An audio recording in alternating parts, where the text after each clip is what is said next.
Let's begin with the big update that's coming in from the United States of America. Elon Musk threatened to form the America Party if what he calls an insane spending bill, which is the big beautiful bill that the Trump administration wants, is passed in the country. Now, Musk said that the country needs an alternative to the Democrat-Republican uni-party, as he's calling it, so that people actually have a voice, labeling the legislation insane and a betrayal of fiscal conservatives. Elon Musk has warned that the bill's record $5 trillion debt ceiling hike would severely hurt ordinary Americans and expose the Republican Party as no different from the Democrats. That, ladies and gentlemen, is a tussle that has been going on right after Elon Musk had quit the Department of Government Efficiency. Of course, Donald Trump has said, has been saying since the past few weeks that Elon is a wonderful guy and that they share a great friendship. But Musk has not minced his words in criticizing the big, beautiful bill that Donald Trump wants to pass in the country. The Trump administration, remember, has been pushing for this bill, saying it's only going to make America great again. It's going to help people instead of what Elon Musk and those who criticize the big, beautiful bill is concerned. But remember, U.S. President Donald Trump has now taken a shot at Elon Musk and the electric vehicle mandate. Trump has reiterated his long-standing opposition to government mandates on EVs. He stated electric cars are fine, but they shouldn't be forced. In fact, he's also remarked that Elon Musk, who endorsed Trump as well, was aware of his stance before offering support. Trump went on to claim that without government subsidies, Elon Musk might be forced to shut down his operations, even suggesting that the Tesla CEO could return to South Africa. This is a big statement that's coming in from the U.S. President Donald Trump, remember, blasting Elon Musk for his criticism of the big, beautiful bill. Remember, this has been an ongoing tussle. In fact, we also saw a fallout between Elon Musk and Donald Trump, after which Musk had said that, you know what, I regret some of the statements that I made. But now, of course, Donald Trump has lashed out at Elon Musk, even asking him to return to South Africa if he doesn't want to operate here smoothly. My colleague Rishabh joins us for more on this. Rishabh, once again, a bitter war of words that's prevalent between Elon Musk and Donald Trump. Now, of course, the U.S. president weighing in on the entire criticism that Musk has been doing on the big, beautiful bill, saying EV mandate is not necessary in the country and that if Elon wants, he can return to South Africa from where he came. Well, Shred, this is what exactly we discussed when we saw reconciliation between United States President and Tesla CEO, that, it could be a step back for both of them, but it's not an end to it, because we both know that, be it, Donald Trump or be it Elon Musk, both of them are high on their egos and also very adamant on their stance. And that's the reason that when many experts suggested that things are coming to an end and the bittersweet relationship between Donald Trump and Elon Musk will see a happy ending, many even suggested that things are not going to end here, and exactly that's what happened. We are seeing the second round of the war of words between the U.S. President and Tesla CEO. This time around the big beautiful bill that is being pushed by Trump administration. Donald Trump has gone personal, saying that Doge, which was once led by Elon Musk himself, should have looked into the EV mandate and the subsidies that have been given to Elon Musk himself, and also suggesting that if the government stops supporting Elon Musk, he might have to retreat to South Africa, also, bringing in the immigration issue here.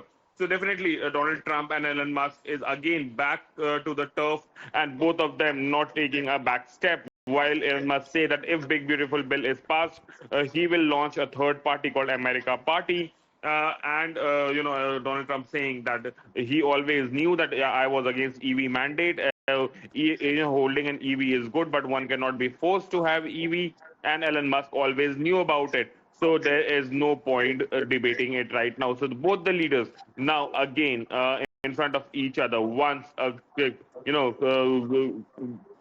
way we saw the friendship between the two, now the enmity is quite out and open. Absolutely, Rishabh. This kind of bitter war of words that has been happening between Elon Musk and Donald Trump is something that the world closely is watching. We did see some sort of, truce happening between the two when Elon Musk had posted that I regret some of the statements that I've made, but he hasn't ever backtracked on what he said about the big, beautiful bill. In fact, Donald Trump has now lashed out completely at Elon Musk, his friend, as he calls him, his wonderful friend, as he's always called him, but his wonderful friend clearly doesn't stand by him on the big, beautiful bill. My colleague Pratibha is getting us exactly what the US president has posted. Pratibha, over to you. So, Shreya, in 24 hours, we've seen Trump go from calling Elon Musk a wonderful man to now saying that he would have to go back to South Africa. So here's what Donald Trump says: the battle between the most powerful man on earth and the most rich person on earth, the richest man on earth. Donald Trump saying Elon Musk knew long before he so strongly endorsed me for president that I was strongly against the EV mandate. It is ridiculous and was always a major part of my campaign. Electric cars are fine, but not everyone should be forced to own one. And then he gets down to being personal, says Elon may get more subsidy than any human being in history by far. And without subsidies, Elon would probably have to close up shop and head back to home to South Africa. No more rocket launches, satellites or electric car production, and our country would save a fortune. Perhaps we should have Doge take a good hard look at this. Big money to be saved, he goes on to say. So we've seen from Elon Musk, there has been a lot of tweets that have come in. Remember, on the 5th of June, when the first battle had played out between the two leaders, he had put out a poll which said, is it time to create a new political party in America? To which he has now quote-tweeted now, just about an hour ago. This is his pin tweet as well. He goes on to say, Vox Populi, 80% voted for a new party, saying that there could be a big change that could come in. In fact, he has gone on to put several tweets going on to question this spending and saying, all I'm asking is that we don't bankrupt America. So a series of tweets that have come in, Shreya, from Elon Musk, saying hitting the debt ceiling is the only thing that will actually force the government to cut waste and fraud. That's why the debt ceiling legislation actually exists. And he is also, in fact, quote-tweeting everybody who is criticizing Trump and the bill. Right, Pratibha, thanks very much. Viewers, let's also take you through the series of posts that Elon Musk has done since the past several hours. Pratibha also talked about it. He started by saying, if this insane spending bill passes, the America Party will be formed the next day. America Party is the third political party that Elon Musk has always vouched for. Also saying our country needs an alternative to the Democrat-Republican Uni Party so that people actually have a voice. Then, of course, he has gone on to criticize the big, beautiful bill. Right now, I'm joined by Mr. Mohandas Pai. He's from the Aryan Capital. Mr. Pai, good morning. Namaskar. A fresh tussle, a fresh war of words that has now emerged between Donald Trump and Elon Musk. Donald Trump saying that EV mandate is not necessary and that Elon Musk can go back to South Africa from where he came if he cannot accept and support the big, beautiful bill. Well, I think this is a classic fight between a technocrat and a political leader. A technocrat tries to get the best solution, but he doesn't understand politics. Politics is about dealing with people. Democracy is a system of competitive lobbies, and there are multiple lobbies. You can't have one voice prevailing, even though it is logical, is the right way to do. Because in a democracy, you've got to meet the needs of various people, and that's the role of the politician. And that's what President Trump is trying to do. President Trump has to meet the needs of different groups of Americans, the different lobbies. He also got an agenda. He has been elected by the people. Yes, there is a problem about debt. Elon will be better off working with President Trump quietly behind the scene and cutting the cost. They have to cut the cost to get the budget in order. And yes, Trump is very passionate about his tax bill because that is one of the reasons that he has come to power. He has promised people, and he is not going to back down. So I think there's a very wrong strategy by Elon Musk. Because, you should know how to fight. You should know what to do. Elon Musk is right. There's nothing, everybody will agree with him. But the way it is being done is not right, because politics and what is the right way are two different things. Politics, you must carry all people with you. The people have different needs, different requirements, and you just cannot have one way and say my way or the highway. It is not going to work in a democracy. It's a classic fight between a technocrat and a political leader. Okay. Mr. Mohandas Pai, thanks very much for joining us this morning, sharing your thoughts on this fresh war of words that has erupted between Donald Trump and Elon Musk. The latest being, of course, the US president lashing out completely at Elon Musk. Pathikrit Pen also joins us. He's a geopolitical affairs expert.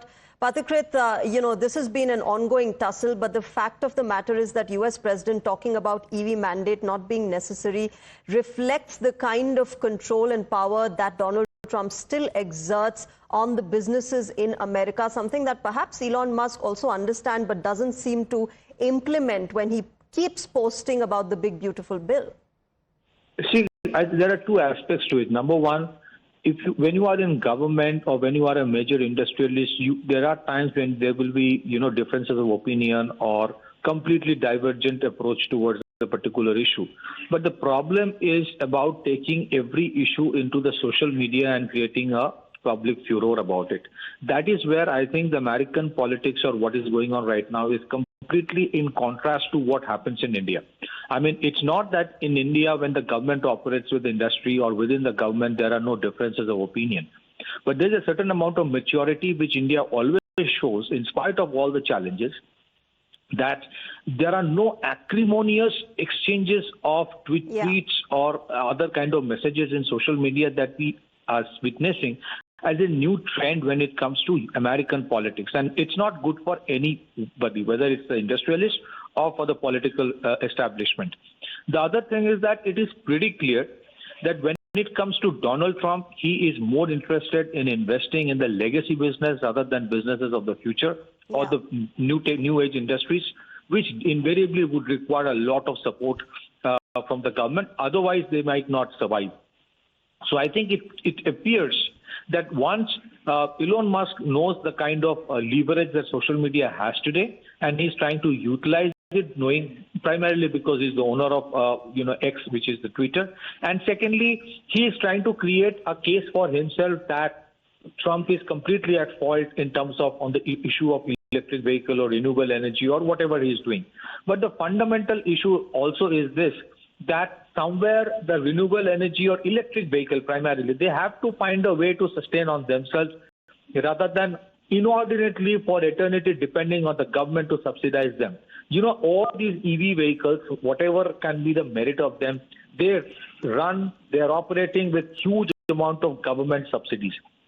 A day would come when they will be they will be clashing with each other, and it's exactly what is happening in case of United States. Elon Musk is a great guy, a great entrepreneur. Okay. So there are ways, as Mr. Mohandas Pai was also mentioning, there are ways in terms of you deliberate, you negotiate, you argue with the government and find a middle path. Rather than taking every confrontation into social media, which I don't think is going to work with Elon Musk either, because most of his businesses, even though he's a great industrialist, a great entrepreneur, works with large amount of subsidies and grant and funding from the American government. And that's where I think the problem is. He realizes there will be cut in that, and that will have an impact on the prospect of his business. But I think neither men, Pathikrit, have any way not taken to social media ever to lash out at people and to play out their point of view. And that is perhaps what's happening between the two. In fact, the US president has been quite delayed in its response.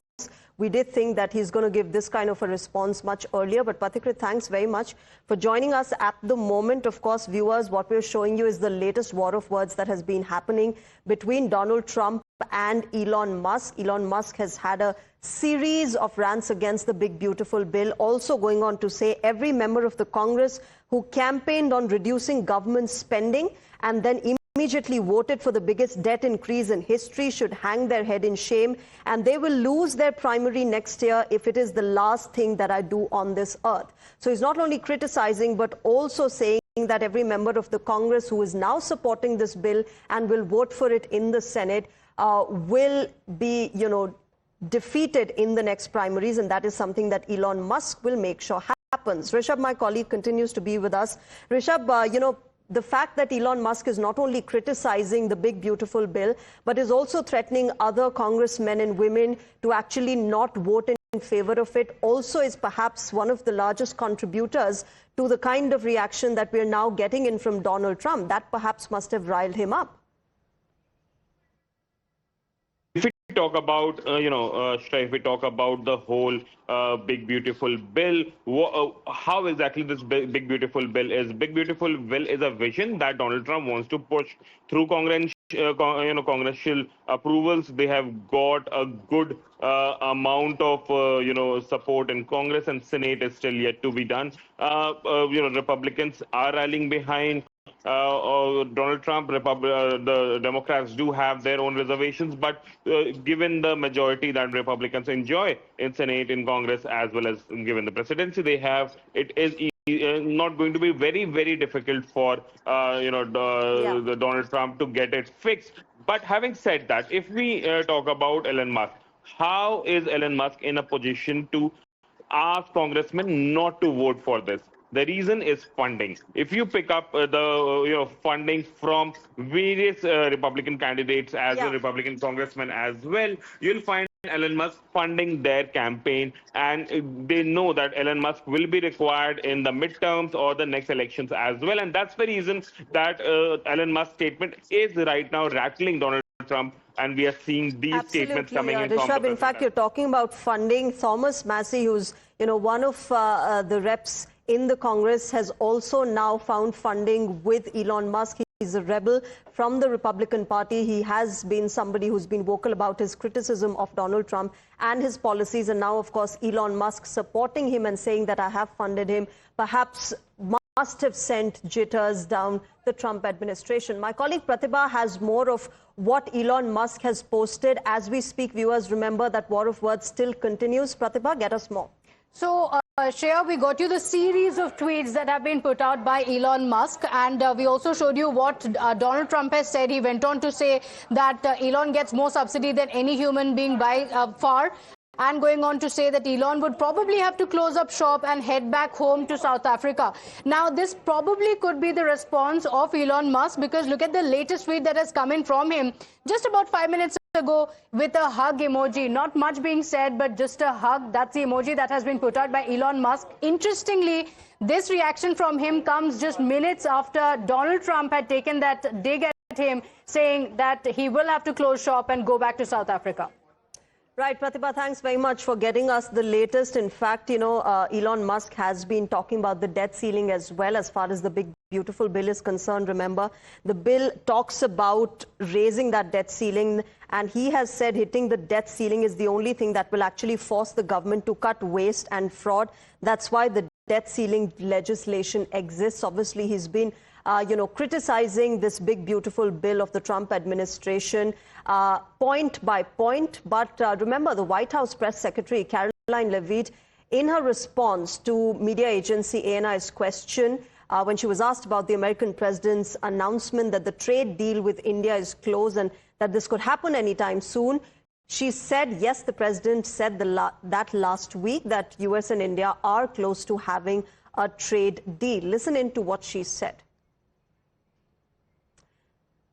So we'll get you that, bite of the White House press secretary, Caroline Leavitt. Remember, she clarified and she, in fact, affirmed that the deal with India will soon be finalized. There is a trade pact that is expected soon. 9th of July, remember, is the deadline for the tariffs. And Donald Trump has asserted that he will not be extending that particular deadline. And hopefully, we'll see some sort of trade deal between India and United States of America before that date. But what she said was that both countries are finalizing the agreements, and you'll hear from the president and his trade team very soon when it comes to India. So positive steps being taken as far as India-US trade deal is concerned. Listen in to what Caroline Leavitt said.